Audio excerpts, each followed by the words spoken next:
Hello and welcome to BookBeat. I'm Sue Ellen Zagrabelny, your host. Our guest today is C.R.Reiners, author of Justified Deception. Craig, welcome to BookBeat. Thank you for having me, Sue Ellen. You're indeed welcome. Let's start out with a little reveal. Can you tell us something about Justified Deception without giving away too much of the plot? Sure. The book starts out with a young girl. She's left alone after her mother's death and her father's brutal assassination by the Chinese triad. As a young girl named Sparrow, she's forced into prostitution in Nanjing, China. She spends her nights with men who hurt her and to make themselves feel strong. She is not resigned to her fate, however. This is really a tale about love and greed, murder, heroism, sacrifice, power, and deception. So the book is filled with, I think, ingenious schemes and high-level corruption.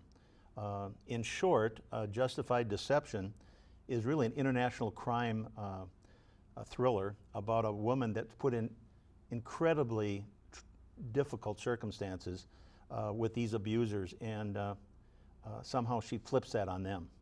In addition, there's a subplot in the book of a financial market manipulation on a global scale. So, audience, you've got something to look forward to. What in your background led you to writing? Well, that's a good question. In my case, I was always interested in creative literature and creative writing, particularly as a teenager. When I got into the workforce, I didn't take the time for that, and so I worked for over 40 years in international business, primarily trading and agricultural processing. So that took me quite a bit away from writing. My career was primarily in 4 stages. I worked, my last stage, I worked as a CEO of a Canadian company where I traveled extensively, managing a number of their specialty food ingredients around the world.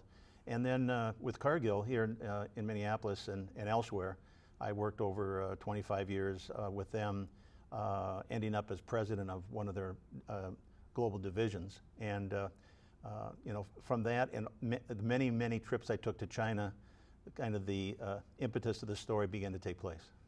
Cool, cool. And why suspense? In my case, what I was really looking for is a story that really grabbed people. So the story begins in rural China with a young girl and her father, now that her mother's gone. And actually he is an incredibly brilliant man. And he rises up through the Communist Party because of his smarts and his intellect, and that kind of drags her along. And what happens to him, her father, he starts butting heads with his peer group, and they all recognize that he is much smarter than they are. And so he is brutally assassinated by his peer group in communist China. And then she is forced into prostitution, and the story begins from there. Oh, wow. With your background of, your multinational business background, is there anything else in your background that you'd like to share about how you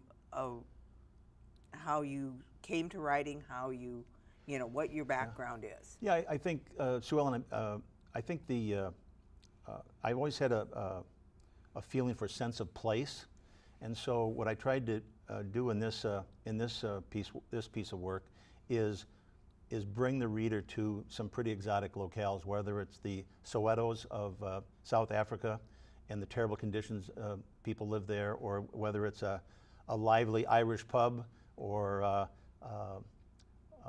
the halls of power in Beijing. So I try to give the reader kind of a sense of place as well, and hopefully sweep them into another world when they read this, whether it's a hot, humid day in Bangkok, or it's a cafe in Monterrey, Mexico. All those places are in the book. Please talk about your development of characters, because first of all, I will warn readers, there are a lot of characters to keep track of, and that's half the fun. So, please tell us about Yeah, character. First of all, I love developing characters.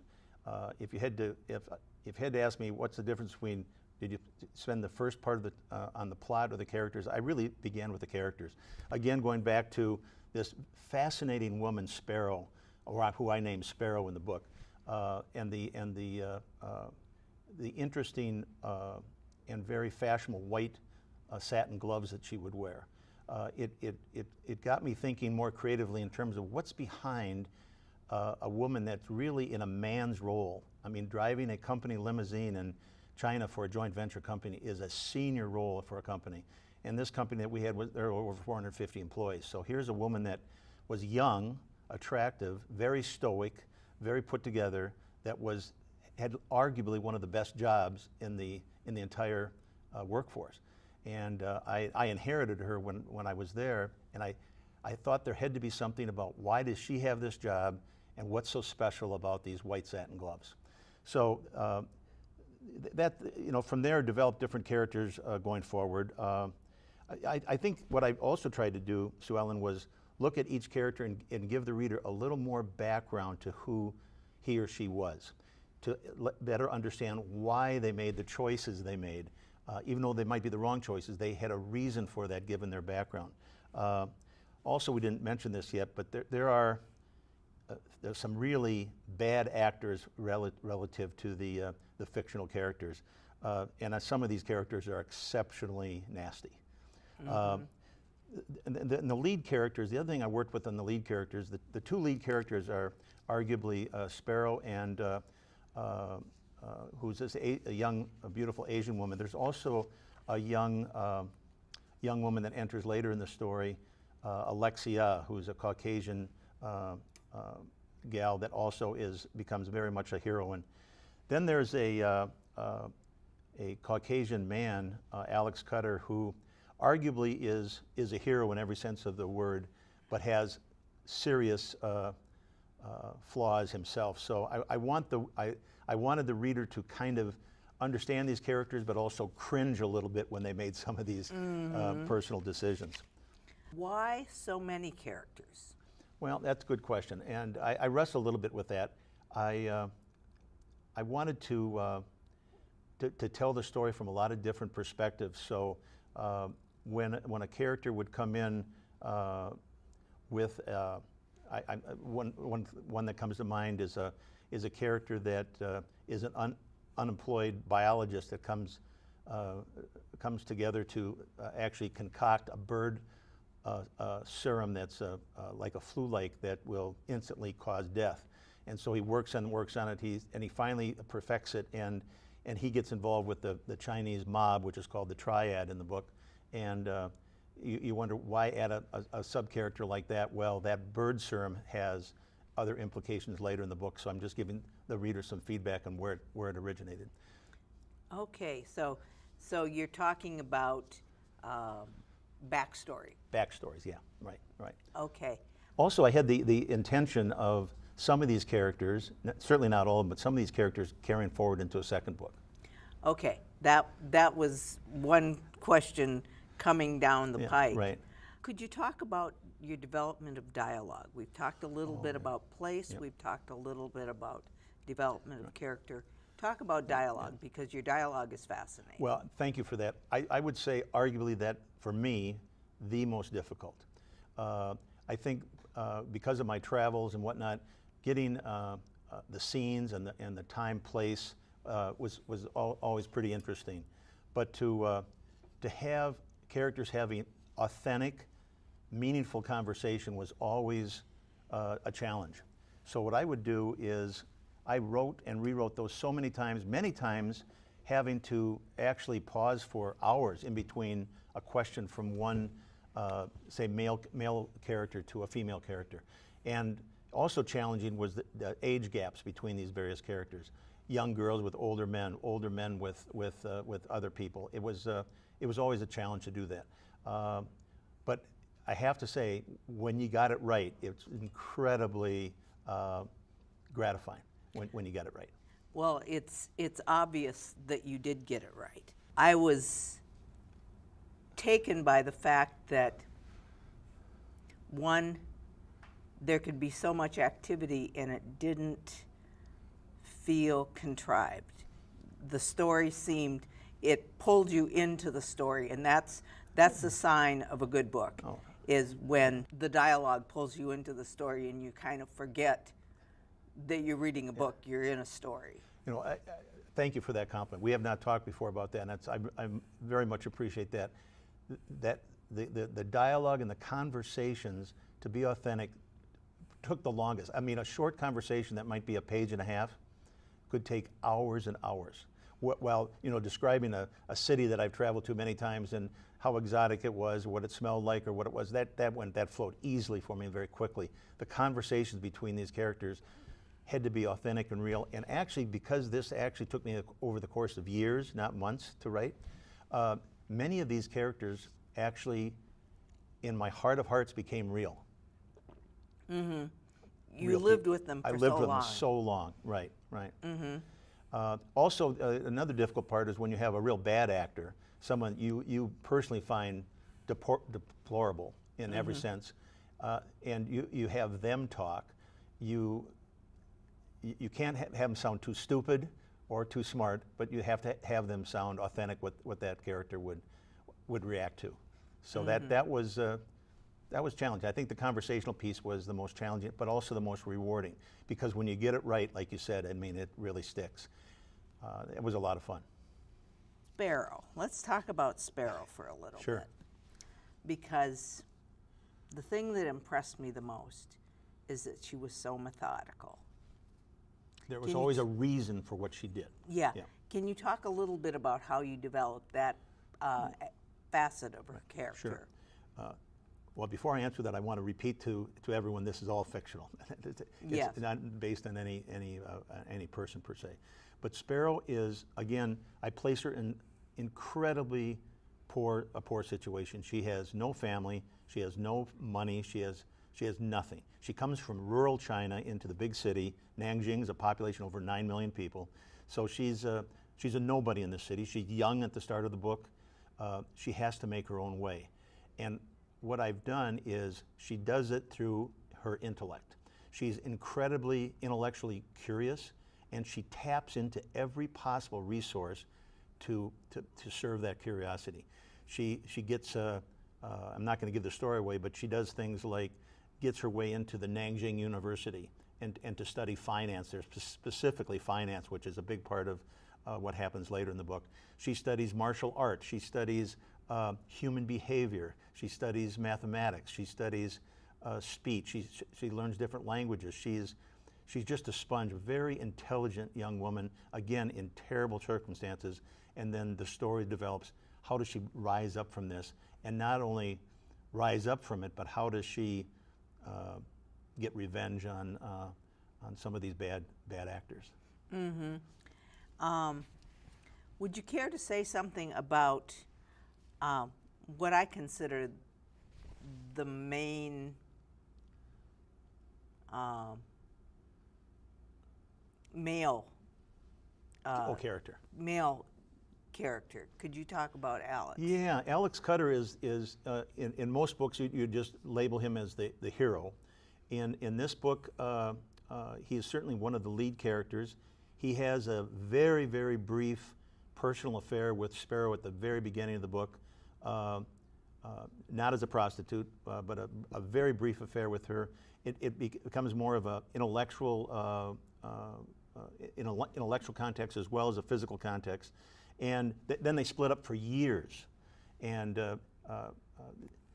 they eventually get back together, but Alex is an interesting main character because he is a flawed character. He makes some decisions, not all, but some decisions that I want the reader to say, "Oh shucks, don't go there, Alex. Don't do that." But he makes some decisions, like all people do, that aren't always the right decision. Now, most of the times he makes the right decision. Is he a hero? Yes, he is a hero, but he's a flawed hero. And I think that makes him real and more interesting to the reader, certainly to me as the author, and someone that you both root for and you kind of cringe when he does some things as well. Okay, That I would concur with. How do you keep track of all those characters when you're writing? Kind of the next thing we want to talk about is your writing process. Right. I literally kept a scorecard Yeah, because I wasn't able to sit down and read it for long periods of times. Yeah.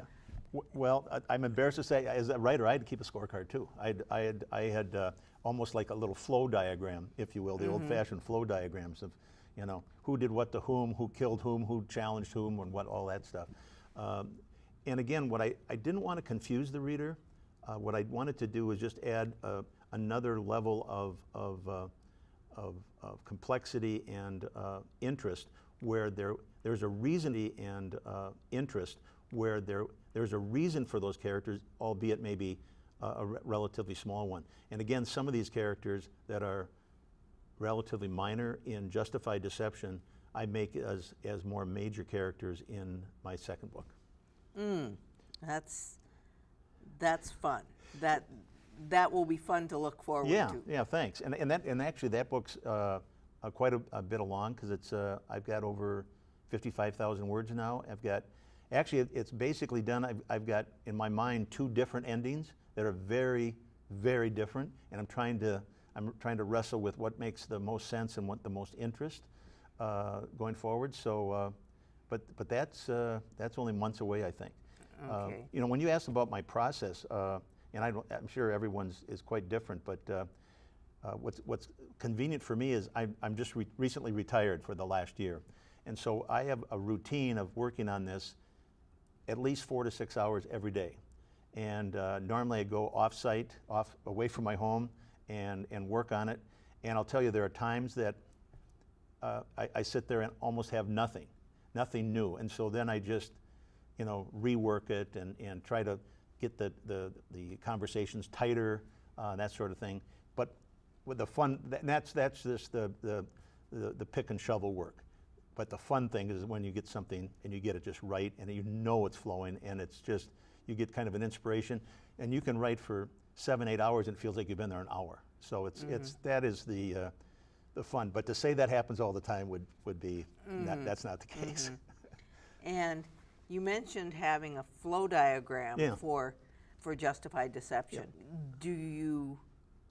Are you continuing to do that with your new work that you're working on? Yes. I am. And to keep the sense of place and the time actually accurate. Yes, the time is also important, because I'm writing this over many months, not in one sitting, and so I've had to go back and readjust because I forgot something, or, you know, I don't want the reader to be distracted by, well, that the timing's not right. That couldn't have happened in 2 months or 2 hours or whatnot. And so I've had to go back, and that's what I call the pick and shoveling kind of stuff. And it's not sexy, it's not fun. You just got to do it, but to get it right, to get it tight.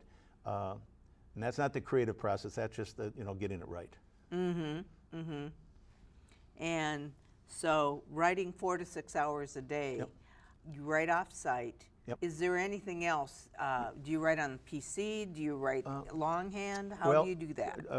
Two ways, and a couple questions there. One, when I really started the series on the book, when I was traveling back and forth to China, I would write longhand, and on these 14-hour trips. And then when I transferred to my PC, and now I work exclusively on the PC. But what I try to do is, when I have an idea, like for a scene or whatnot, I write it real quickly.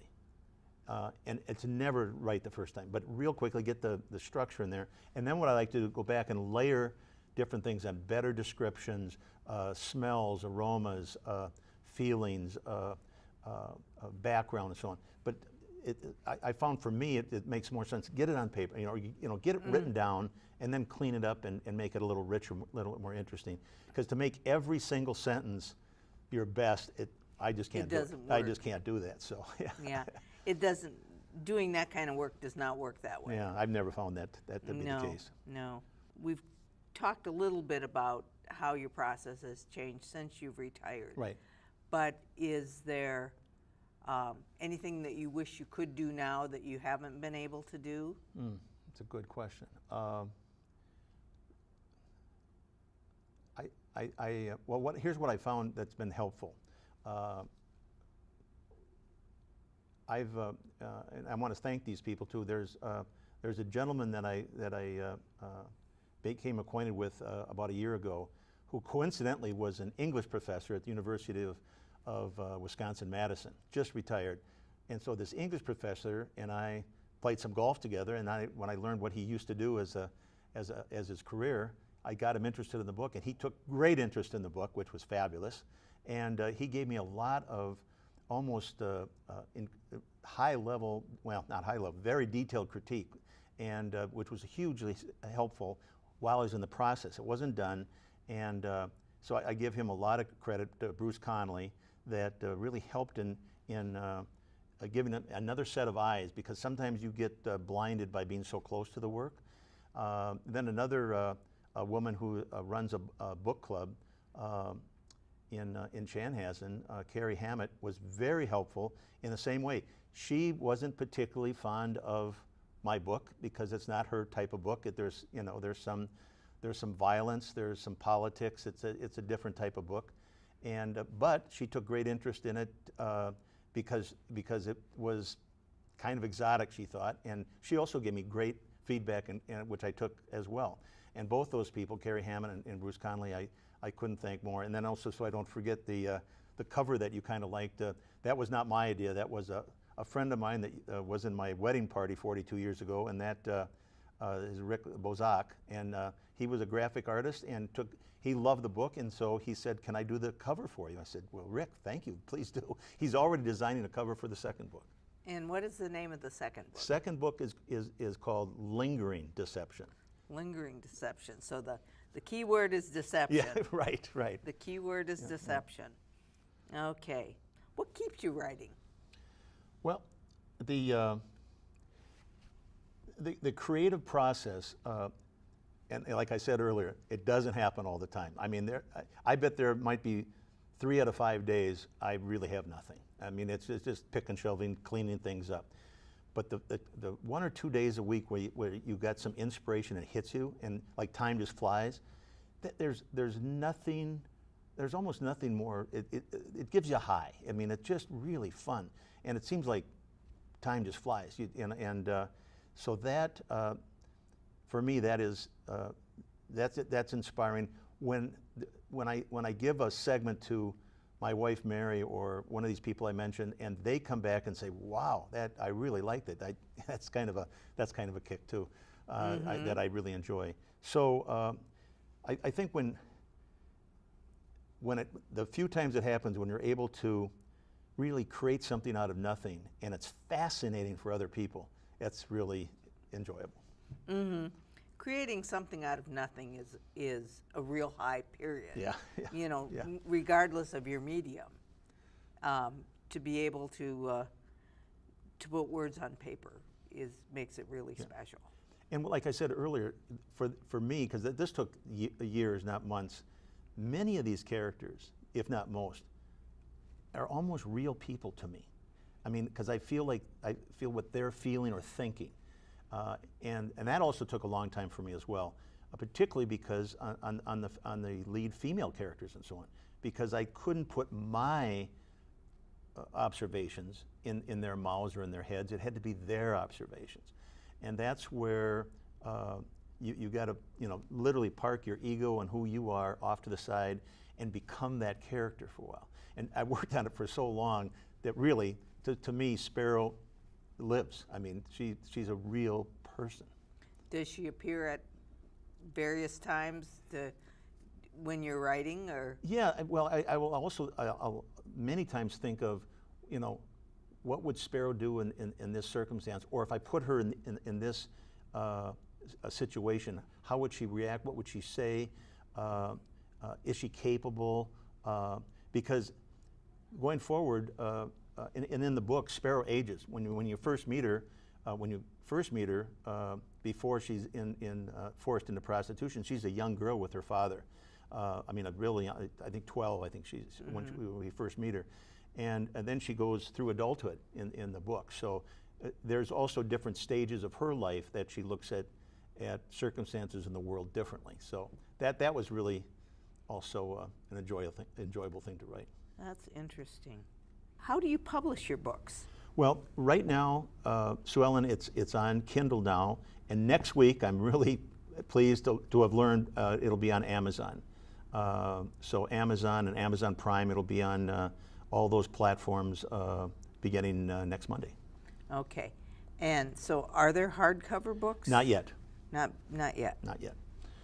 Again, this is my first. I'm just getting started. I'm just actually kind of feeling my way through this whole process. Just as I was feeling my way through the book cover, I'm kind of now trying to figure out what to do next. Now that the kind of the artistic portion is over, I got to do the business portion. The business part. Yeah, right. You don't have an agent then? No, I do not have an agent. All of my work so far is my own. I own it. I have the necessary Library of Congress stuff and ISBN numbers and all that stuff. I've covered all that legal. Oh, that's terrific. And which, by the way, not to interrupt you, but you know, as new writers out there, you've got to think through those things. And I didn't think through those things till it was really late in the process. I probably should have thought about them earlier on.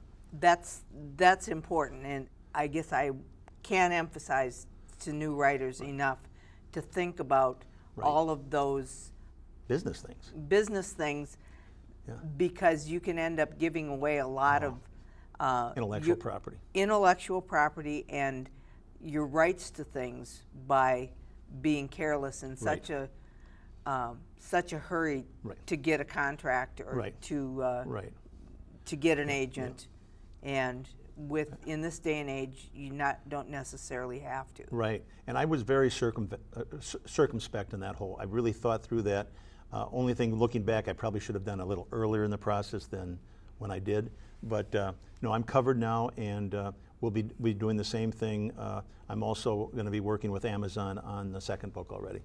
Perfect. Do you have any other advice to writers starting out? Well, I'm smiling because I'm probably the newest writer you've met for a while, so it's new to me. But I would say a couple things. One, write what you know and what you're passionate about. I shouldn't write about basket weaving or something I have no passion or interest in. So I have over 40 years of experience in trading and international finance and so on, which is woven through the book to an extent, which I find interesting.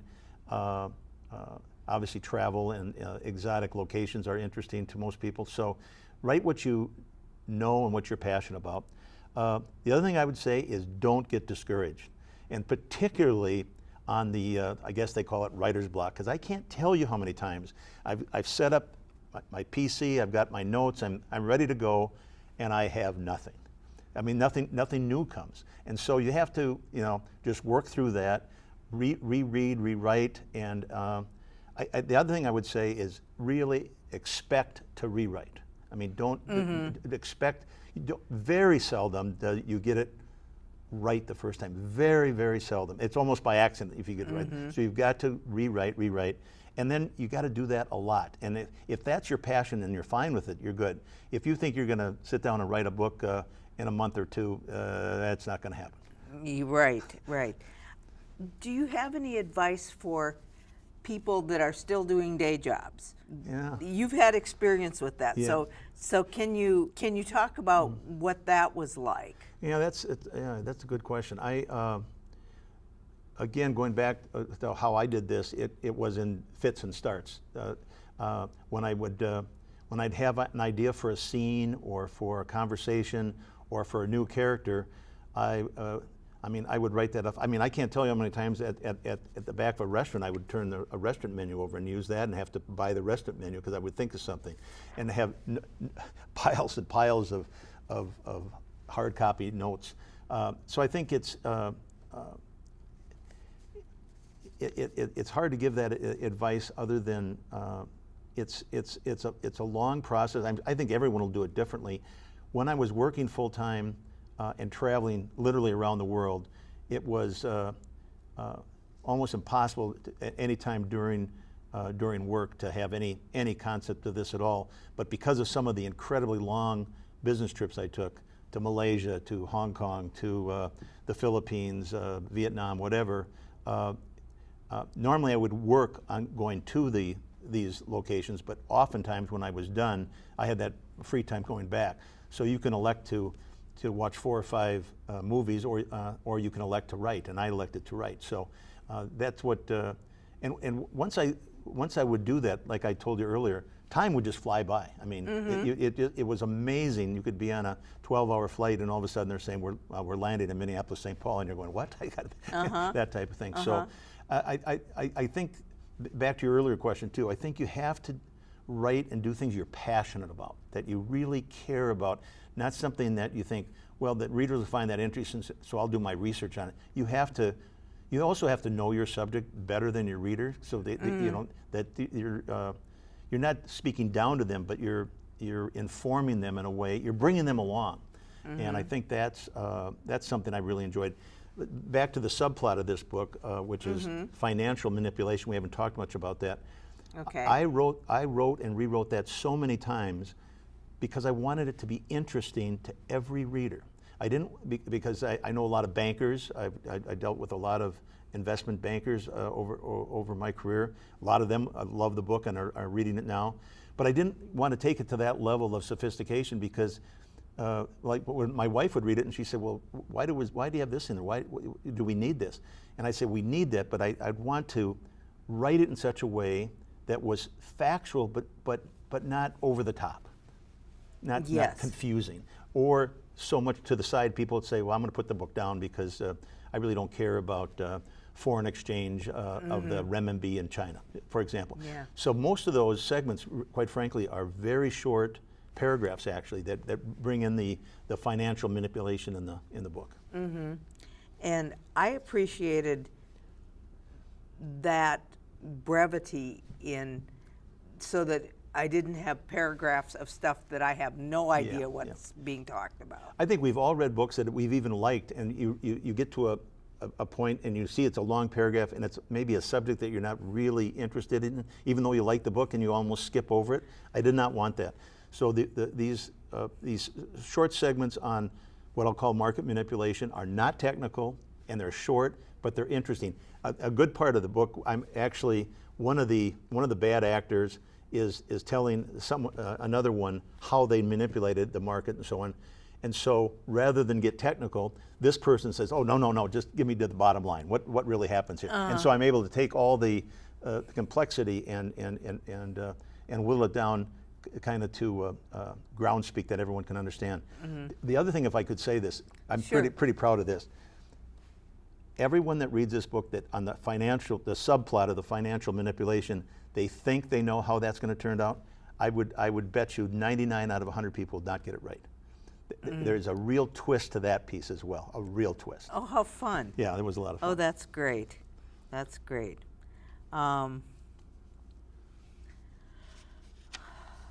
Let's end with my usual final question. Is there anything else you'd like to share with our audience that we haven't covered? I think we covered most of it, Sue Ellen. Thank you so much. I think we touched on it earlier in our conversation, but I think the difficulty in writing authentic, genuine conversations come to mind. That was probably the most challenging, to make them flow easily. And it's not just conversations of, it's interruptions, it's things that happen, waiters coming over, people overhearing things, people getting distracted, all those things that make conversations real. To layer those on probably took the longest time. A page and a half of conversation would take maybe a day. So that was something that took me some time. And maybe the other thing is, back to your earlier question about so many characters, what I would try to do if I hadn't mentioned this minor character for a chapter or two, when I reintroduce that character, I would give a little hint. This is the bird flu guy, or this is the unemployed biologist, or whatever, to remind the reader. So it didn't have to be just names. It could be, oh yeah, that's that person. Yeah. I tried to do that. Maybe I could do a better job, but that was one of the little hints I would give readers, so they didn't have to go to their own crib sheet. Yeah. And I think what I would recommend to readers rather, is that you go into this with totally an open mind. Right. Because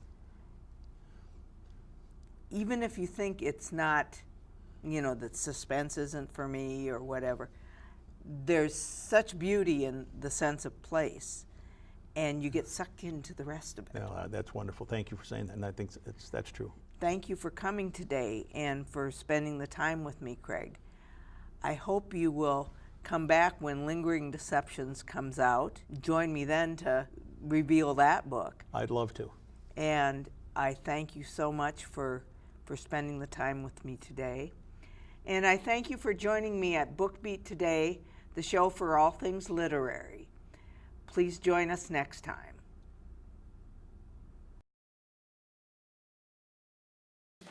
Hello and welcome back to BookBeat.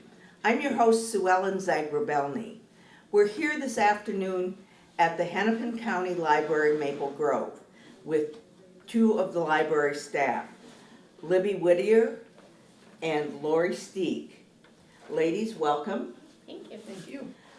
We are about thrillers and suspense novels today.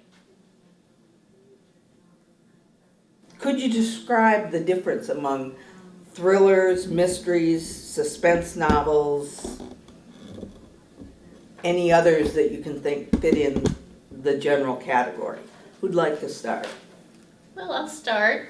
The mystery genre is a fiction that usually involves a detective or someone trying to solve a crime, and there's usually a mysterious death, and they spend the bulk of the book trying to figure out who did it. And that differs from thrillers because the detective novels, usually the crime is first. But then in the thriller, it usually isn't revealed at the very end. Okay. And do you have something, Laura, to add to that? Thrillers are defined by moods that they inspire. You have a sense of excitement, surprise. Okay. Okay. I think that answers my question. The next thing that I'm interested in is, are they different from adventure novels? They are. An adventure novel usually happens within the out of doors, where someone is dealing with the elements, or they've had some kind of accident and they're trying to survive in that environment. Okay. Whether it's a blizzard or a hurricane or something that is outside of the ordinary existence of their everyday life. Okay. Do suspense novels and thrillers have anything to do with science fiction? Yes. As Okay. a matter of fact, I'm going to talk about one. Okay. Well, why don't you talk about that right now? Okay. This is James Patterson, The Dolls. It's one of his book shots that he writes. If you're interested in reading something that's only 150 pages long, and maybe because you've got a busy schedule and you don't have time to read, this is the way to go. This particular one is based on a reporter who is working in the cities. She just got a new job, and basically the main story is the dolls are robots. They're sex dolls is what they are. And they're going out to kill their bosses, basically. Anyway, I don't want to tell you anymore. I'm going to ruin it. Okay. Yes. You don't want to blow the plot for the person. You got it. Okay. So let me see if I can recap. Mysteries usually involve a detective and a mysterious death, right? Right. So far, so good? Yes. Adventure novels tend to involve the out of doors, right? Okay. So far, so good. Then the thrillers and suspense novels, tell me again, what what the difference is. Do you use these terms interchangeably? Or are there some differences between a thriller and a suspense novel? Well, your suspense novel unfolds with twists and turns. It also has your surprises. It keeps you in suspense. You may have, there could be a romance background in there, going, something that's unique. Go ahead, Libby. Well, thrillers are, as you're reading along, you're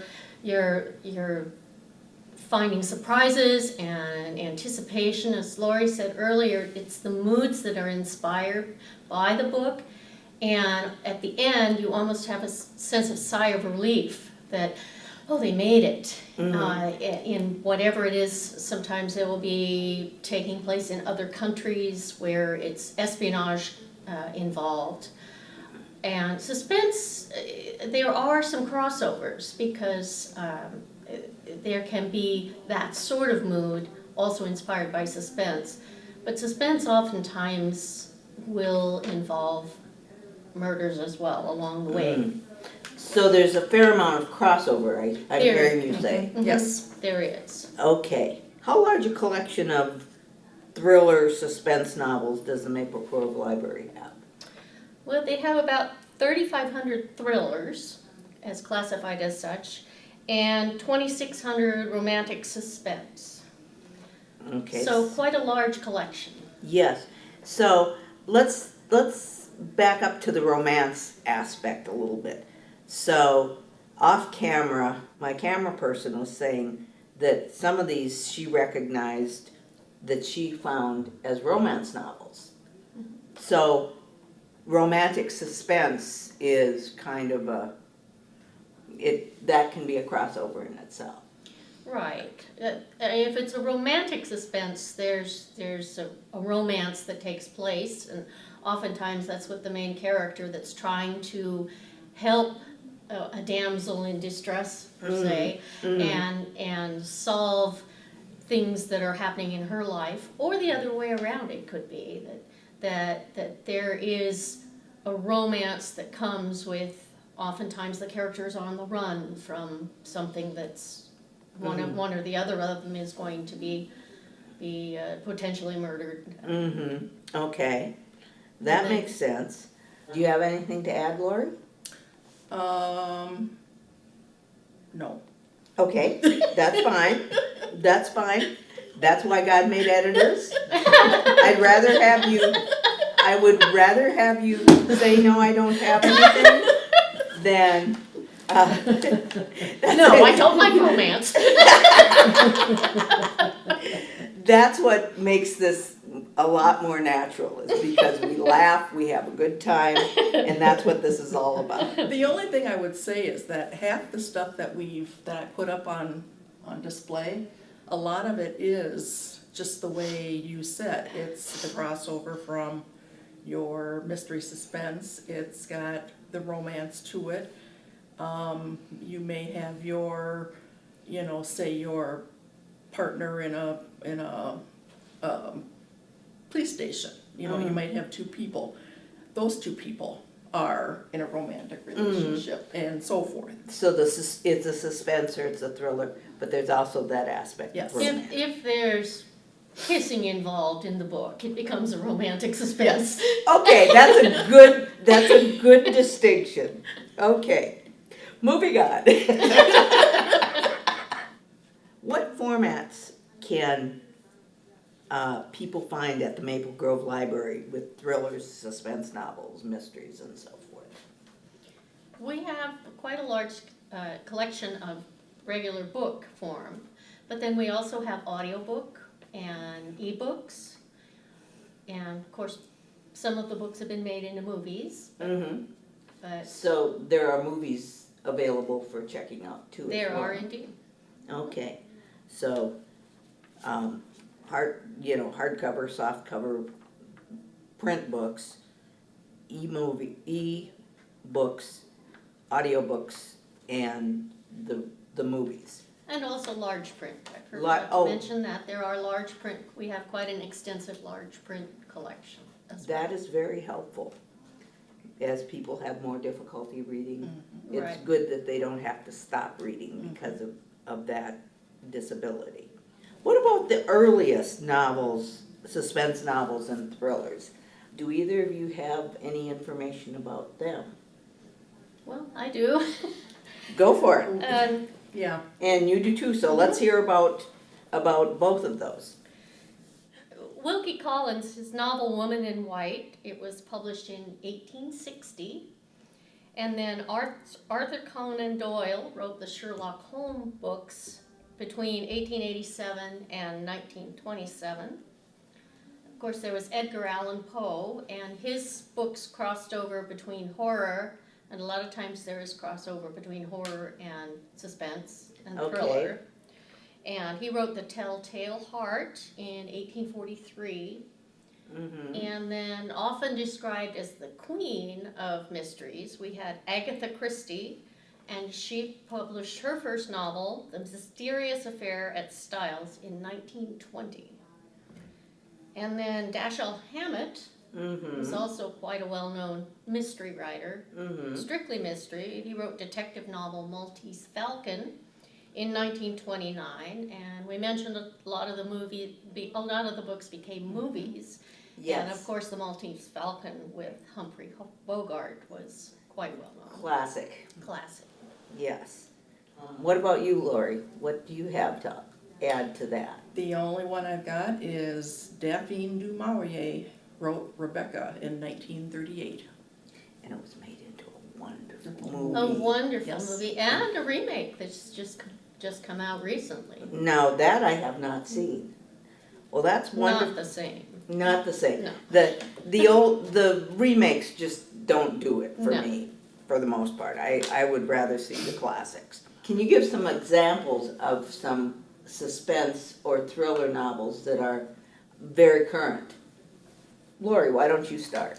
Ruth Ware, The Lying Game. Lee Child's Night School. What we have out here is some of our new stuff also. Dan Brown's The Origin. John Grisham, The Rooster Bar. He also did Cameo Island, and The Whistler is also one of his new ones. This one right there. Okay. It's a Okay. Rizzoli and Isles novel. Want to take some? Thank you, Lori. And I might mention that all of the books that we have been talking about on this list of current fiction are from 2017 publications. So they are definitely the most recent of the authors that we are talking about. We have Karen Slaughter, The Good Daughter. Harlan Coben, Don't Let Go. Paul Hawkins, Into the Water. James Lee Burke, The Jealous Kind, which is a Robichaux novel. Patricia Cornwell, Chaos, and she writes about the Scarpetto novels. Yeah, I know her quite well. I've read a lot of her work. Ian Rankin, Rather Be the Devil. Robert Cray, Suspected and the Wanted, 2026. And Robert Cray was also voted the most handsome author. Oh, Mhm. I didn't know that. that's Yes. not all bad. That's not all bad, Mm-hmm. and those are all from this year. Mm-hmm. Kathy Reich's Two Nights. Nora Roberts, The Obsession, Come Sundown. Louise Penny, Glass Houses. Sue Grafton, who writes the Alphabet series, she has a new one out that is Y, the letter Y. Jeffrey Deaver, Burial Hour. David Baldacci, Endgame, which is of the Will Roby series, and he also wrote The Fix, which is the Memory Man series, who is John Puller, I believe. Dean Koontz, The Silent Corner, and Jonathan Kellerman, Heartbreak Hotel. Wow, that's quite a collection of what's available here at the Maple Grove Library. Can you say something about, if you don't have a particular title, how a user could get those novels? if we don't have a particular title in the library, and a lot of times there is a waiting list for a lot of these titles, you can, if you don't have a library card, you can get a library card, and then we can reserve the title of the item or book that you want to read. And whether you get it, is it also true that you get on the list and there, it might come from another library, is that true? Yes. So I think what's important for viewers to know is that when you come into the library, you can look on the card catalog, the electronic card catalog, and see where books are available, and you can request a book. And if Maple Grove Libraries, for instance, can't find the title on their shelf, they can order it from another library if it's available. So that's a really important feature and very important service that the Hennepin County Libraries offer. Now I might add that if the 41 libraries through Hennepin County Library, if we can't find it in one of the 41 libraries, we can also go through MinLink, which is also interlibrary loan. And then we can find it through the whole state of Minnesota. Oh my goodness, that's really good. Did you have something else to add? Well, I was going to say that if you were interested in not necessarily a particular title, but in just romantic suspense, that you could isolate it that way, or maybe you just wanted to know what books Iris Johansen has. You can search through the title as well, or the author as well. So those are good techniques to use in using the card catalog. Right. And it's not your mother's card catalog anymore. No. It is all electronic and automated, and the search engine is second to none. It's very good. Do either of you have any more examples of books that you wanted to show to the audience? You mentioned the Harlan Coben, Don't Let Ye- Go. Yes, and you have another book on your lap, and what is that? This one is The Girl Before by J.P. Delaney, and it's rather an example of just a thriller where you know something happened throughout the book, but you don't know why or how it happened. And The Girl Before refers to the girl that lived in a building before. The story is about a wealthy architect that makes a house, and he was making it for his wife and his children, and then they passed away under mysterious circumstances, and he decided that he was going to rent the house out, but you first had to answer questions about who you are, and he was very selective in who he picked, and he picked young women to live there. And the story gets very intense when the second woman moves in, and she's trying to escape a tragedy that happened in her life and a new start, and each woman was looking for an inexpensive, safe place to rent. And second woman begins to really realize that something has happened.